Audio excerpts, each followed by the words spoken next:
अस्सलाम वालेकुम स्टूडेंट। हम डिस्कस कर रहे थे पास्ट पेपर। आज हम वेरिएशन एंड जेनेटिक्स के पास्ट पेपर डिस्कस करेंगे।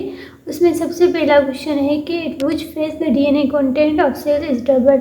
तो इसका करेक्ट ऑप्शन बी इंटरफेज है। हमें पता है कि इंटरफेज के दौरान इस पार्ट में जो डीएनए का कंटेंट और जो भी और चीज़ें होती हैं जैसे प्रोटीन, ये सारी चीज़ें डबल हो जाती हैं। इसी की वजह से हम एस को सिंथेसिस फेज भी कहते हैं। सेकेंड है the condition in which blood fail to clot after a injury scar. इसको हम बेसिकली हेमोफीलिया कहते हैं। हेमोफीलिया एक कंडीशन होती है जिसमें हमारे पास क्लोटिंग फैक्टर नहीं बनते। क्लोटिंग फैक्टर का काम है होता है कि वो क्लोट करे तो ब्लड जो है ना लॉस ना हो ड्यूरिंग इंजरी। तो यहाँ पे इसका करेक्ट ऑप्शन बी है। थर्ड क्वेश्चन है हमारे पास which one of the following is called the father of genetics. तो हमें पता है ये मेंडल था जिसको हम फादर कहते हैं। 4 नंबर है the blood grouping in a human being is due to. ये बेसिकली मल्टीपल एलील की वजह से होता है। ब्लड ग्रुप एग्जाम्पल है मल्टीपल एलील का। तो यहाँ पे इसका करेक्ट ऑप्शन सी है। 5 नंबर है monohybrid cross is a cross between two individual that differ in. Monohybrid है तो वो सिंगल जो है ना वो ट्रेट होगा। तो यहाँ पे इसका करेक्ट ऑप्शन ए होगा। हम पता है क्रॉस के दौरान हम एक ट्रेड लेते हैं। जैसे अगर हम हाइट लिए किसी भी ऑर्गेनिज्म की तो उसके दो इंडिविजुअल होते हैं, 2 करेक्टरिस्टिक होते हैं। जैसे कि या तो वो बेसिकली लॉन्ग होगा या तो वो शॉर्ट होगा। तो हम उसको इस तरीके से मोनोहाइब्रिड क्रॉस में लेते हैं। उसके बाद है कि 6 number Mendel conclude that each organism has 2 hereditary factor for each trait now called. उसको हम अब अलील कहते हैं। पहले हम फैक्टर कहते हैं, अब हम उसको अलील कहते हैं। तो यहाँ पे इसका करेक्ट ऑप्शन बी होगा। क्वेश्चन नंबर 7 इसको हम बेसिकली अपने पेज पे करेंगे। 7 नंबर पे है कि a man who is colour blind मेरी अ नॉर्मल वुमेन। अब मैन है, हमें पता है हम उस बेसिकली आपको पता होगा कि कलर ब्लाइंडनेस एक एक्स लिंक्ड रिसेसिव डिजीज़ है। तो हम उसको ऐसे लिखेंगे। अब वो मैन क्या है, वो कलर ब्लाइंड है तो हम इसको सी स्मॉल से लिखेंगे। अब हमें पता है जब भी हम स्मॉल लिखते हैं कोई लेटर जेनेटिक्स में तो उसका मतलब होता है वो रिसेसिव है। और अगर हम उसको कैपिटल में लिखते हैं तो हमें पता है कि वो डोमिनेंट का होता है कि ये डोमिनेंट होगी। तो यहाँ पे अगर हम सी लिख रहे हैं तो इसमें कि मेल क्या है वो कलर ब्लाइंड है और फीमेल क्या है वो कह रहे हैं कि वो नॉर्मल है, फीमेल नॉर्मल है। तो हम उसको ऐसे लिखेंगे, ठीक है। एंड दैट टुगेदर उसके आगे हमारे पास है कि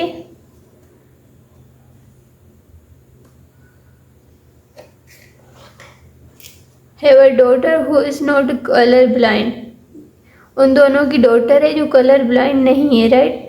अब अगर उनकी डॉटर आपको अगर आप उसका क्रॉस निकालेंगे तो उसकी डॉटर जो होगी ना वो कैरियर होगी, क्योंकि इसका जो मेल का आएगा क्रोमोसोम फादर का वो जो है ना वो बेसिकली जो है ना रिसेसिव होगा और यहाँ से आएगा वो डोमिनेंट होगा।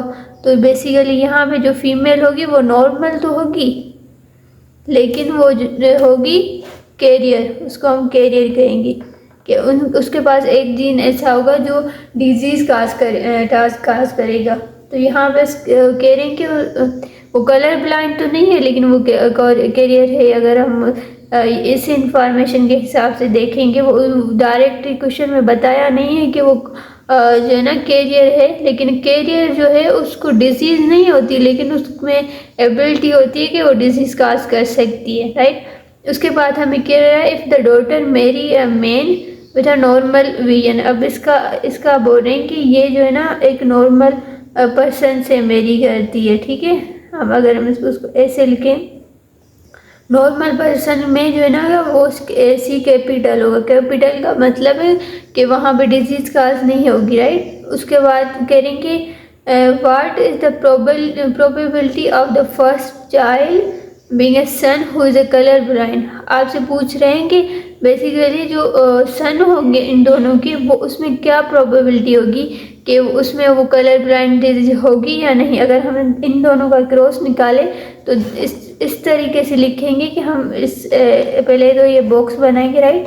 इस तरीके से बॉक्स बनाएंगे, उसमें यहाँ पे ये इसको हमने फीमेल कंसीडर किया है और ये मेल है यहाँ पे, राइट। तो पहले फीमेल के लिखेंगे एक सी स्मॉल और सी कैपिटल, यहाँ पे मेल के लिखेंगे सी कैपिटल और वाई लिखेंगे, राइट। तो अगर इसका हम क्रॉस बनाएंगे तो पहले फीमेल का आएगा एक सी और यहाँ से एक सी कैपिटल, राइट, और एक सी स्मॉल और यहाँ पे हम वाई लिखेंगे, ठीक है।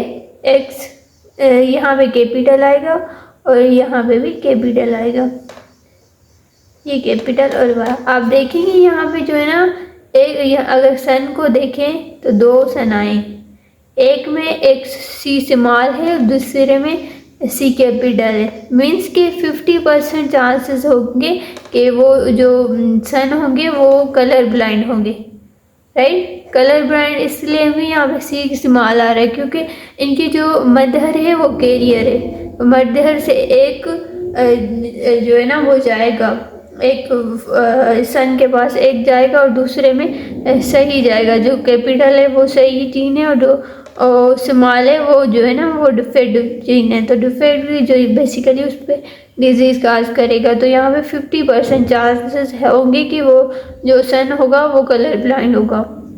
तो बेसिकली इस तरीके से आपको जो है ना वो सॉल्व करना होगा। वो डायरेक्ट आपको और नहीं बताएंगे कि कैरियर कौन है कौन डिफेक्ट हो, आपको खुद जो है ना वो अंदाज़ा लगाना होगा क्वेश्चन से कि वो किस तरीके से होगा। उसके बाद हमारे पास क्वेश्चन नंबर 8 है, if in a man tallness is dash to shortness. Basically tallness dominate होती है शॉर्ट पे, तो यहाँ पे करेक्ट ऑप्शन ए होगा।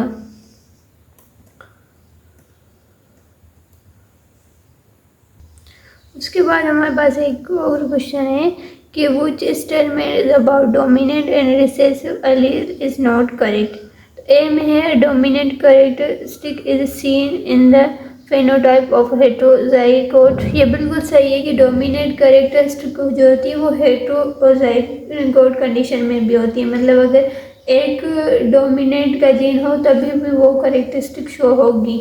बी में है कि होमोजाइगोट जीनोटाइप में बी इधर डोमिनेट और रिसेसिव। कह रही कि होमोजाइगोट जीनोटाइप जो है ना वो डोमिनेट भी हो सकती है और रिसेसिव भी हो सकती है। ये भी सही है, डोमिनेट भी हो सकती है और रिसेसिव भी हो सकती है। सी है the recessive phenotype always has two recessive allele. ये बिल्कुल सही है क्योंकि जब भी रिसेसिव फिनोटाइप यानी कि रिसेसिव जो अपीयरेंस होगी वो आपको तभी शो होगी जब दोनों अलील रिसेसिव हो। अगर वो एक भी रिसेसिव का नहीं है तो वो शो नहीं करेगा अपनी कैरेक्टरिस्टिक। उसके बाद है D the phenotype homozygote is always dominate. Phenotype homozygote always dominate. ये देखिए ऑलवेज वो डोमिनेट नहीं हो सकता क्योंकि वो में भी रिसेसिव भी हो। अगर वो होमोजाइगोट रिसेसिव है तो वो रिसेसिव ही फिनोटाइप शो करेगा। तो यहाँ पे जो है ना वो dominate recessive allele is not correct. इसमें डी ऑप्शन यहाँ पे करेक्ट होगा। उसके बाद हमारे पास क्वेश्चन नंबर है 13 के an RH negative women is married to an RH positive women whose father was also RH negative। What are the chances that their child will be affected। तो इसका अगर हम जो है ना वो सॉल्व करें तो इस तरीके से होगा कि आप देखें कह रहे हैं कि जो फीमेल है वो नेगेटिव RH नेगेटिव है, वुमेन जो है वो RH नेगेटिव है। तो हम उसको इस तरीके से लिखेंगे कि आई जो होगा वो दोनों स्मॉल होंगे, राइट, क्योंकि वो नेगेटिव है। और मेल जो है वो जो मेन है यहाँ पे कह रहे हैं कि वो पॉजिटिव है, यानी कि उनके जो आई होंगे दोनों कैपिटल होंगे। इस तरीके से होगा। अब देखिए वो कह रही पॉजिटिव है, उसके आगे एक स्टेटमेंट दी हुई है कि RH positive man whose father was RH negative. उसका जो फादर है वो RH नेगेटिव है, यानी कि इसका जो यहाँ पे जो मैन है उसका फादर RH नेगेटिव कैसे होगा। उसका मतलब है कि उसके फादर का दोनों आर स्मॉल होंगे। लेकिन ये तो कह रहे हैं कि ये वाला जो मेन है वो पॉजिटिव है, तो इसका मतलब जो इसकी मदर होगी वो डोमिनेट होगी, राइट। तभी जो है ना इस पे ये पॉजिटिव आया है, तो इट मीन्स इसका एक जो है होगा वो जीन वो स्मॉल होगा और दूसरा जीन कैपिटल होगा। इट मीन्स यहाँ पे जो आर एक कैपिटल होगा और एक स्मॉल होगा, ये एक कैरियर होगा। जो यहाँ पे मेन है वो कैरियर होगा। आपको आगे वाली लाइन इसीलिए बताइए whose father was also RH negative, ताकि आपको पता चले जो यहाँ पे कह रहे हैं कि ये मेन जो पॉजिटिव है वो पॉजिटिव है लेकिन कैरियर है, राइट। पॉजिटिव है कैरियर है, तो यहाँ पे आपको ये चीज़ बनाने के लिए बताइए। उसके आगे आपसे पूछ रहे हैं what are the chances that their child will be affected. अब चाइल्ड कितने अफेक्टेड होंगे, अब अगर हम इसको निकालें क्रॉस निकालें तो हम इस तरीके से बॉक्स बनाएंगे, फिर निकाल कर देखते हैं आर कैपिटल और यहाँ पे हम आर स्मॉल लिखेंगे, ठीक है। यहाँ पे आई और स्मॉल और यहाँ पे एक कैपिटल आ जाएगा, यहाँ पे आर स्मॉल और ये वाला भी आई स्मॉल, ठीक है। यहाँ पे आर स्मॉल है, यहाँ पे कैपिटल है। ये आप ध्यान से लिखेंगे क्योंकि यहाँ पे मिस्टेक्स होती हैं बच्चों की मोस्टली।